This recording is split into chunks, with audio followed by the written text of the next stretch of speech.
recorded commentary by His Excellency Minister Amadou HOTT. His Excellency was appointed to the government of Senegal as Minister in charge of Economy Planning and International Cooperation in April 2019. During the 3 years before that, His Excellency had served as Vice President for Power, Energy, Climate Change and Green Growth at the African Development Bank. And for 15 years before that, he worked around the world with various investment banking and investment advisory positions in New York, London, Dubai, and Lagos. He has undergraduate degrees in applied mathematics and economy and a master's in finance from Sorbonne University. He was also named a Young Global Leader by the World Economic Forum in 2012. As he's unable to be with us today, we're delighted to share with you his pre-recorded comments. Honorable Ministers, President of Islamic Development Bank Group, Dr. Al-Jasser, Mayor Michael Bloomberg, ladies and gentlemen, distinguished participants.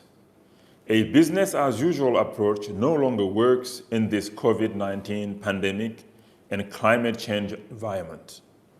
The COVID-19 pandemic has shown us how vulnerable the world can be. Climate change is also threatening the world with so many disasters.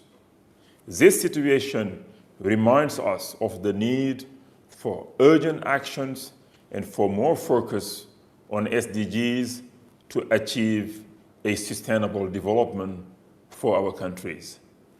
Climate and environment-friendly projects should be a priority for all of us. The financial sector has a key role to play under these circumstances. That's why I'm very delighted to participate in this important panel on Sharia green finance. I take this opportunity to thank the Islamic Development Bank for the invitation. Sharia finance, which has experienced a strong growth over the past years, is a natural solution for financing green projects, considering its fundamental principles on risk sharing and sustainability. For instance, vaccine production facilities to fight diseases such as the COVID-19 are key and can be funded with Sharia-compliant instruments. Senegal and many other member countries benefited from instruments such as credit insurance from ISEC, lines of credit from the ITFC, loans from the Islamic Development Bank, and sukuks with ICD. We can be more creative and adapt existing financial products, such as green bonds, to Sharia principles in order to scale up Islamic green finance.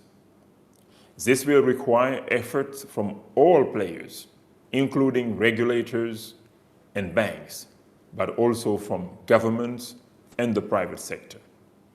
A means for making Islamic finance attractive for the private sector, for governments and for SOEs is through blended finance when it comes to financing SDGs and green projects.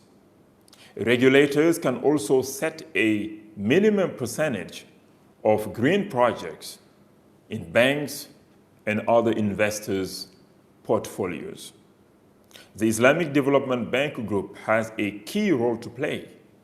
The same way it helped transform Islamic finance across the world, the same way it can be a central player in promoting Islamic green finance.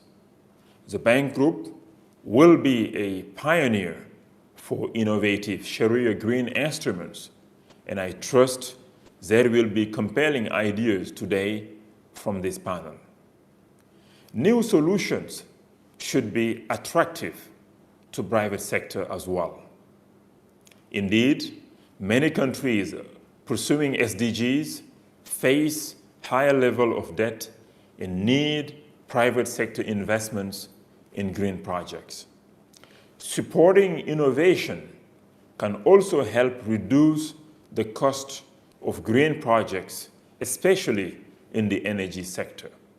New technologies are driving down the cost of battery storage around the world, making renewable energy projects more competitive and more compelling.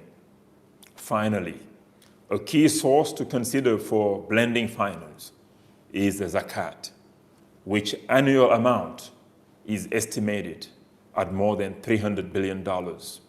These resources can be partially used to optimize the cost of funding for green and SDGs projects.